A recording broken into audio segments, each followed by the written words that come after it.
খুবই ক্ষমা চাই যে দেরি করে এসেছি।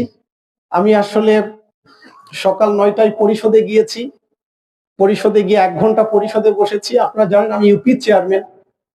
১ ঘন্টা পরিষদে বসার পরে তালোড়া নামে একটা জায়গা পলিপাড়া আছে, সেখানে ১ ঘন্টা ক্যাম্পেইন করেছি। তারপরে সেখানেই পাশে পালপাড়া নামে ১ ঘন্টা ক্যাম্পেইন করেছি, লাঞ্চ করেছি। লাঞ্চ করে একটা মহিলাদের দায়িত্বশীল সমাবেশ ছিল, সেখানে ২:৩০ থেকে ৩টা কথা বলেছি। সেখান থেকে ফিরে দাসপাড়া নামে একটা পাড়া আছে, সেখানে মহিলা সমাবেশ করেছি ৪টা পর্যন্ত। নামাজ পড়ে আমাদের সেখানে দুবরা নামে একটা গ্রামে মহিলা সমাবেশ করেছি আসরের পরে।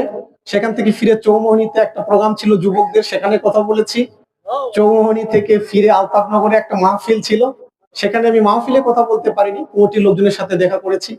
এসার আগেই তালোড়াতে একটা হিন্দু অধ্যুষিত জনপদ স্বর্গপুর, সেখানে আমরা একটা বড় সমাবেশ করেছি, প্রায় ১,০০০ লোকের হিন্দু সমাবেশ।